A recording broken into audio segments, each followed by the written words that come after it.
आप सबका स्वागत है करियर शाला में। मैं स्वाति बत्रा आपके साथ एक नई जॉब लेकर आ गई हूं, जहां हम बात करने वाले हैं एयर ट्रैफिक कंट्रोल की।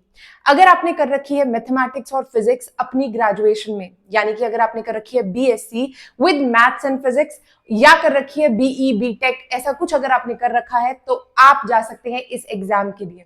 बहुत सारे बच्चे जो हैं वो बैंकिंग और एसएससी की तरफ डाइवर्ट हो जाते हैं, पर ऐसी भी जॉब्स हैं जो इनसे कई गुना बेहतर हैं और जिनके बारे में आपको पता ही नहीं होता है। आज हम डिस्कस करेंगे एयर ट्रैफिक कंट्रोल के बारे में, उसकी complete A to Z notification तैयारी, क्या क्या चीजें आपको ध्यान में रखनी चाहिए, कौन से सर्टिफिकेट्स आपके पास होने चाहिए, क्या गलतियां नहीं करनी है और कहां से पढ़ना है। एक एक चीज हम डिस्कस करने वाले हैं। अगर आप चाहते हैं आपका सिलेक्शन इस बार हो जाए, बिकॉज इस बार वैकेंसीज थोड़ी सी कम है, यानी कि 309 वैकेंसीज हैं जो कि आई है एएआई की तरफ से, यानी कि airport authority of India. 309 vacancies में वो लोग चाहते क्या है आपसे? वो लोग चाहते हैं कि आप एक कंप्यूटर बेस्ड टेस्ट के थ्रू सिलेक्शन लें, जो कि सीबीटी इसका होने वाला है। सीबीटी के बाद बहुत सारे अदर प्रोसीजर्स भी हैं जिनके ऊपर डिपेंड करता है आपका सिलेक्शन। सबसे पहले शुरू कर लेते हैं इस बात से कि हमें एटीसी की जॉब के लिए जाना क्यों चाहिए। एयर ट्रैफिक कंट्रोल जब मैं बात कर रही हूं तो ये एयरपोर्ट अथॉरिटी ऑफ इंडिया की तरफ से जॉब है, and airport authority of India एक गवर्नमेंट ऑर्गेनाइजेशन है। हमें पता है कि जो प्लेन्स है बेसिकली वो एक प्राइवेट ऑर्गेनाइजेशन ऑपरेट करती है, लेकिन जितने भी एयरपोर्ट्स हैं ऑल ओवर इंडिया वो गवर्नमेंट के अंडर आते हैं। तो ये जो एयरपोर्ट अथॉरिटी ऑफ इंडिया है ये बेसिकली आपके लिए एटीसी की जॉब्स निकालती है, एयर ट्रैफिक कंट्रोल, जो कंप्लीटली गवर्नमेंट जॉब है, जिसके अंदर आपको एक लोकेशन दी जाती है और आप ऑल ओवर इंडिया किसी भी लोकेशन के ऊपर आपको डाला जा सकता है और आपको वहां जाकर जॉब करनी है। और उस जॉब के लिए ये आपको सैलरी देते हैं approximately 13 lakh per annum. 13 lakh की सैलरी पे ये आपको हायर करते हैं और आपका जो जॉब होता है वो होता है आपका एयर ट्रैफिक मैनेजमेंट का, यानी कि वहां पे आपको मैनेज करना पड़ता है। इसके लिए आपको एक वॉइस टेस्ट भी देना पड़ता है।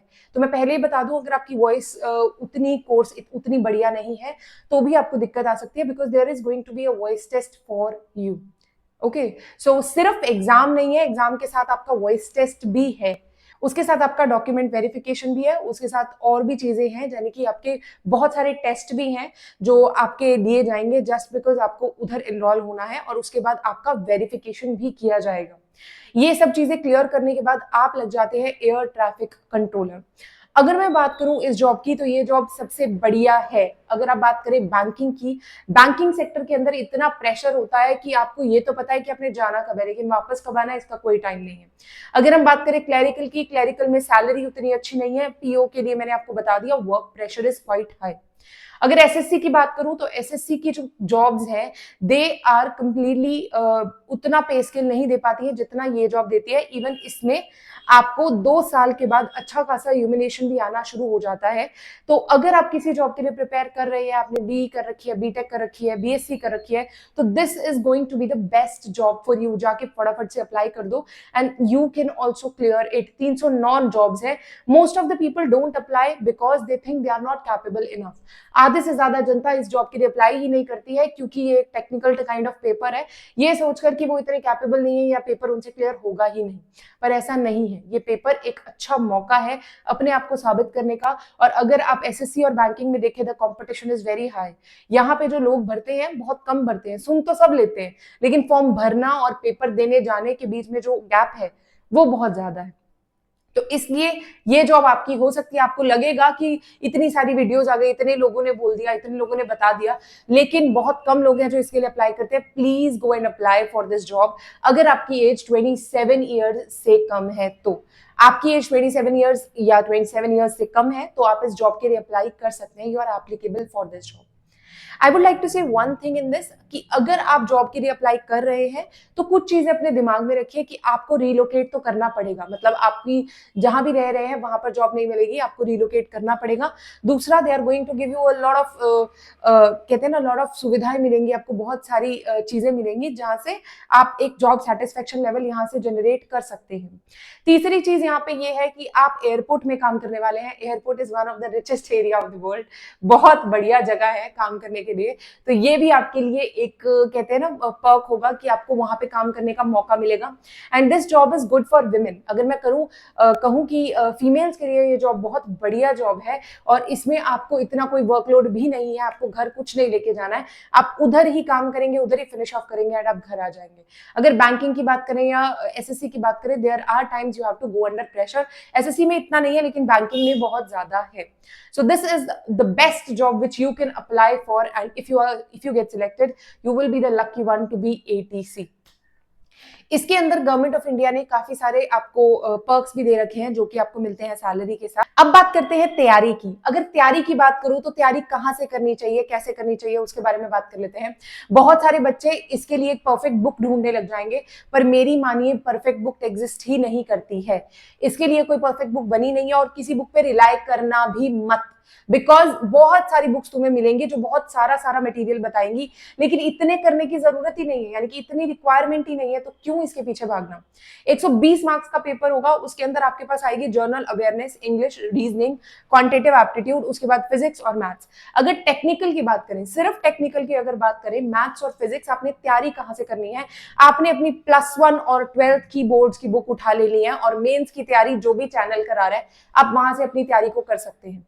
मेंस के लेवल के पेपर की अगर तैयारी करेंगे, ये टेक्निकल पेपर आपका आराम से निकल जाएगा। अगर मैं बात करूं सिलेबस की, सिलेबस बहुत वाइड है, अच्छा खासा सिलेबस है। आपने टॉपिक वाइज कवर करना है, तो इसको मत भूलिएगा कि कोई टॉपिक मिस ऑन ना हो जाए। तो आपके 60 मार्क्स, 30 मार्क्स की मैथ्स, 30 मार्क्स की फिजिक्स वहीं से कवर अप हो जाएगी। अब बात करें जीए की, यानी कि जर्नल अवेयरनेस की, इसमें हिस्ट्री, इकोनॉमी, बहुत सारी चीजें आती है। मैं एक चीज कहूंगी कि अगर आप जर्नल अवेयरनेस पे ध्यान दे रहे हैं, तो कुछ हॉट टॉपिक्स को ही उठाइए। अगर आप कहेंगे उस पर वीडियो बना दी जाएगी, लेकिन कुछ हॉट टॉपिक्स को ही उठाइए जो on the spot running mode में है, वही टॉपिक्स आपके जीए बनाएंगे। बिकॉज जीए में ज्यादा है नहीं कट ऑफ, और 10 मार्क्स की जीए आती है, तो इतना कुछ आपके सिर पे नहीं आने वाला है। और इससे एक चीज भी है कि जितना आप ज्यादा जीए पे ध्यान देंगे, जीए से उतने क्वेश्चंस बनते भी नहीं है। रीजनिंग और मेंटल एबिलिटी के लिए कोई किताब खरीदने की जरूरत नहीं है, चुपचाप से अड्डा 24/7, ऑलिव बोर्ड, फिजिक्स वाला कोई भी ऐप डाउनलोड कर लो, उसके जितने फ्री ऑफ कॉस्ट टेस्ट आते हैं आप वो अटेम्प्ट कीजिए, आपका आराम से हो जाएगा। अगर आपको टॉपिक्स क्लियर नहीं है, तो उसके लिए आपने क्या करना है, आपने किसी भी टीचर को फॉलो कर लेना है जो आपको पसंद हो। अगर आपको कोई टीचर पसंद है, उसको उठाइए, उससे टॉपिक वाइज लर्न कीजिए, उसी के टेस्ट पेपर्स कीजिए, you will be done with it. कोई एक्स्ट्रा बुक की जरूरत नहीं है।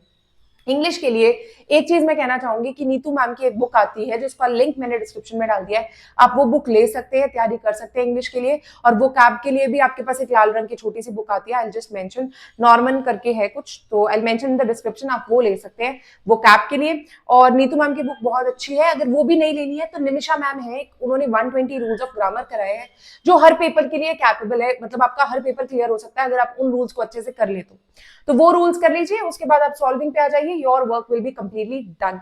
उसके बाद आता है अपने जो हमारे पास पूरा सिलेबस है, उसका मैंने आपको एक ओवरव्यू दे दिया है कि तैयारी कैसे शुरू करें।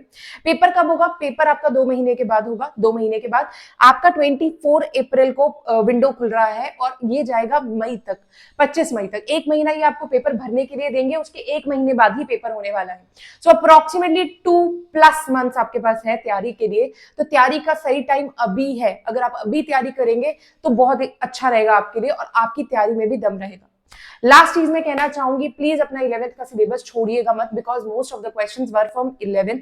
मैं आपको स्क्रीन पर दिखा भी दूंगी कि जो पेपर्स है, PYQs है, जो आप देखते हैं, उनसे ही आपका पेपर आता है, तो उसको छोड़िएगा मत। 11th के पेपर अगर आप छोड़ देंगे, बाद में बहुत पछताएंगे, because most of the questions are going to come from there.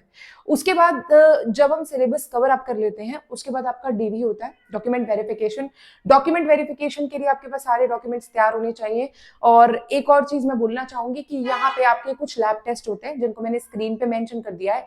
In test के जब तक रिजल्ट्स सही नहीं आते, आपका सिलेक्शन नहीं होगा। तो बहुत ही स्पेसिफिक रहना पड़ेगा आपको इन चीजों के लिए, ठीक है। तो यहां तक थी हमारी तैयारी की बात, and all the very best. अच्छे से लगे रहिए, और अगर आपको कोई स्टिल डाउट है तो कमेंट सेक्शन में मेंशन जरूर करिएगा, हम आपके कमेंट्स का आंसर जरूर देंगे। सबसे पहले बात करते हैं नोटिफिकेशन में जो जो चीजें हमारे दिमाग में रहने वाली है, या जो बहुत इंपॉर्टेंट है, उनके बारे में। Let's start with it. सबसे पहली चीज यहाँ पे हमको 300 यहाँ पे हमें 309 वैकेंसीज दी हुई है, जो कि बहुत बहुत इंपॉर्टेंट है। और इन वैकेंसीज में हमारे पास OBC, SC, ST, UR, EWS सबके वैकेंसीज हैं, तो आप अप्लाई कर सकते हैं। अप्लाई करने के लिए आपको पता होना चाहिए कि आपके पास क्या होना चाहिए। चलिए डिस्कस करते हैं एलिजिबिलिटी क्राइटेरिया ऑल्सो।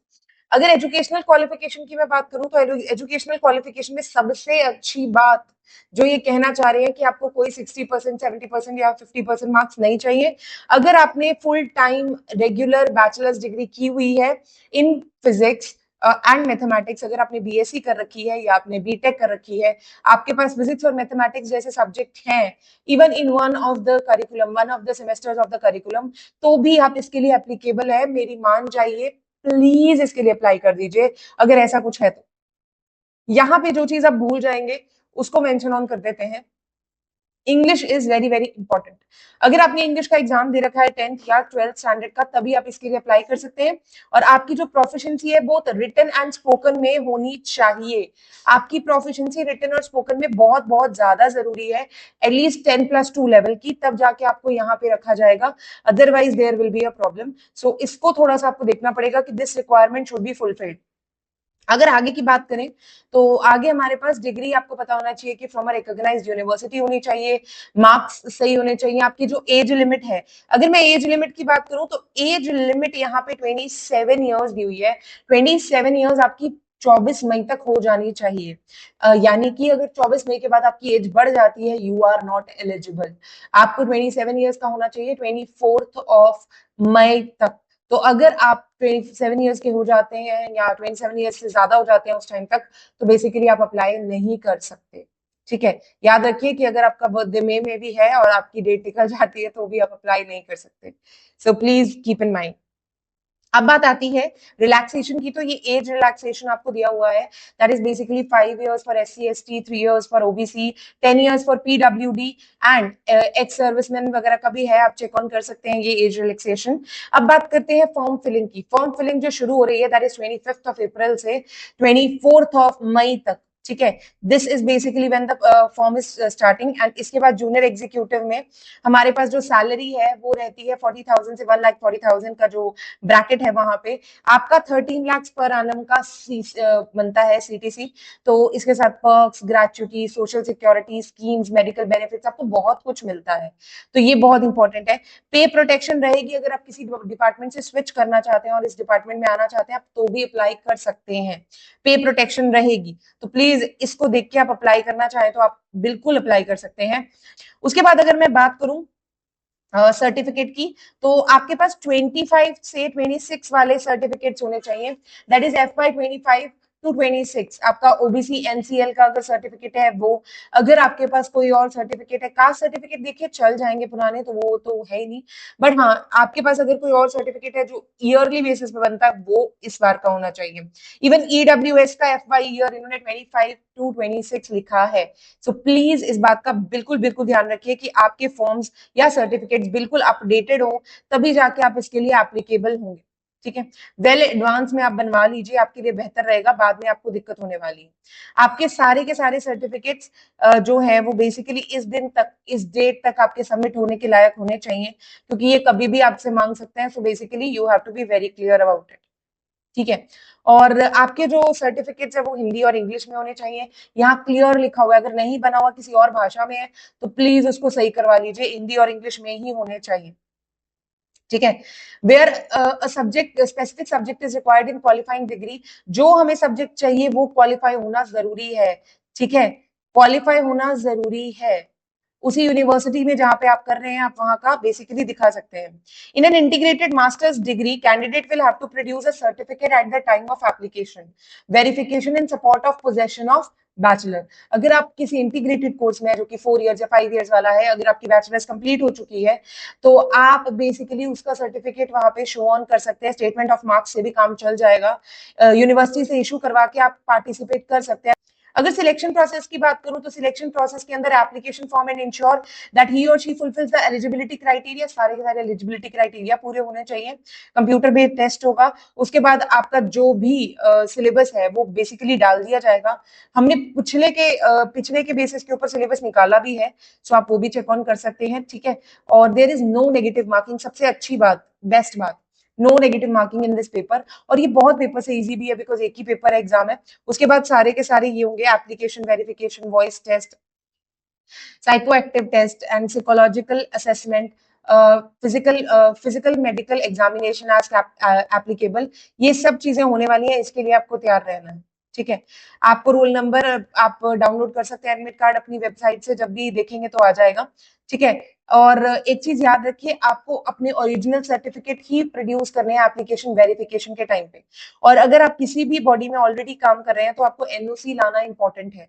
आपको एनओसी यानी कि नो ऑब्जेक्शन सर्टिफिकेट लेके आना पड़ेगा अगर आप ऑलरेडी किसी बॉडी का पार्ट है। Autonomous body, public sector undertaking are required to produce no objection certificate from the present employer when you are actually applying for this, ठीक है।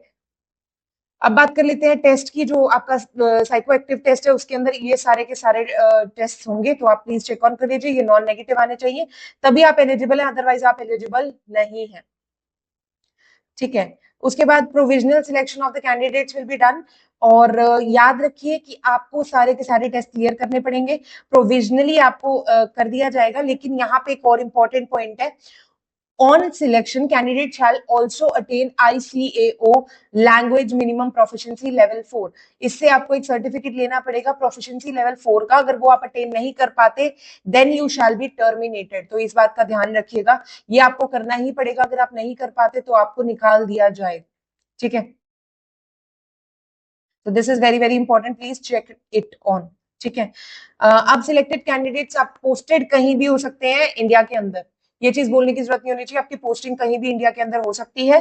सो इसके लिए कोई प्रॉब्लम नहीं होनी चाहिए, और आपको पता होना चाहिए कि if you are applying for this job you can be posted all over the airports in India. ये मिसकंडक्ट के रिलेटेड है, हाउ टू अप्लाई। आप ईमेल आईडी पे जाएंगे, सॉरी ईमेल आईडी नहीं, आप इनकी वेबसाइट पे जाएंगे, वहां पे करियर्स पे आप जाके अप्लाई कर सकते हैं। And whatever the documents are required all are given here, you can just post and your work will be done. Application fee की अगर मैं बात करूं तो एप्लीकेशन फी 1000 रुपीज है for all the people. SC ST PWD candidates के लिए नहीं है, फीमेल्स के लिए नहीं है। There is no fee for female candidates also, they are exempted from the fee, ठीक है। तो ये ध्यान रखिए। तो आपको ऑनलाइन फी भरनी है, once paid it won't be return, we know that very well. तो वो चीज हो जाएगी। और इसके बाद अपने पास आ जाता है, 1 सेकेंड, आई थिंक हम आगे चले गए, ये हो गया, हाँ जी। इसके बाद जर्नल इंस्ट्रक्शंस आ जाती हैं। जर्नल इंस्ट्रक्शंस में खास कुछ नहीं है, बस आपको पता होना चाहिए कि examination centres can be increase और डिक्रीज अकॉर्डिंगली। अगर एप्लीकेशन कम होंगी तो डिक्रीज हो जाएंगे, जहां कहेंगे आपको वहां जाना पड़ेगा पेपर देने के लिए, ठीक है। और with this we finish off the notification. Notification में और खास कुछ नहीं है, बट जो चीजें थी आपको बता दी गई हैं। एक और चीज जो आप बार बार पूछते हैं कि it is a bilingual test, ठीक है। और जो कंप्यूटर बेस्ड टेस्ट है वो बाइलिंगुअल है, वो हिंदी भी हो सकता है और इंग्लिश भी हो सकता है। अगर मैं सिलेबस की बात करूं, मैं ये वैसे पीडीएफ भी डाल दूंगी। सिलेबस की अगर मैं बात करूं तो टॉपिक्स देख लीजिए, ये सारे के सारे टॉपिक्स आपके +2 लेवल के हैं। फिजिक्स की तैयारी करना चाहें तो आपके पास तमन्ना चौधरी करके मैम है, आप वहां से कर सकते हैं, या कोई भी अलग पांडे सर बहुत अच्छा करा रहे हैं, वो तो आप जानते ही हैं, तो आप कहीं से भी कर सकते हैं। +1 और +2 लेवल के कुछ टॉपिक्स हैं, तो आपको उनको कंप्लीट करना है, कोई टॉपिक छोड़ना नहीं है। टेक्निकल ही ऐसा पार्ट है जो आपका पेपर क्लियर करने में सबसे ज्यादा मदद करने वाला है। सो आई वांट कि अगर आप पेपर की तैयारी कर रहे हैं तो बहुत अच्छे से कीजिए, ये पार्ट +1 +2 का बहुत अच्छे से कीजिए। जो भी जेई की तैयारी करा रहा है उनसे आप ये कर सकते हैं। उसके बाद अदर सिलेबस की बात करते हैं। तो अगर मैं अदर सिलेबस की बात करूं तो आप देखिए ध्यान से, ये अपने पास आ जाता है बाकी का पीडीएफ। ये अपने पास आ गया जीके। जीके के लिए आपके पास बहुत कुछ है, बेशक 10 मार्क्स की जीके है, it is going to make a difference, so please be very clear.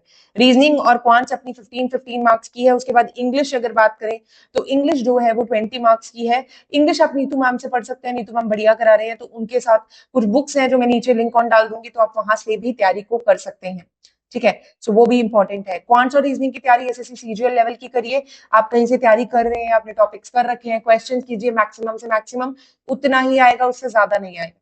बाकी जीके के क्वेश्चंस मैं कहूंगी आप पीवाई क्यूज देखकर थोड़ी प्रिपरेशन कीजिए। बाहर के तो नहीं, इंटरनल क्वेश्चंस, इंडिया के अंदर के क्वेश्चंस ज्यादा आएंगे, सो please be very clear about it.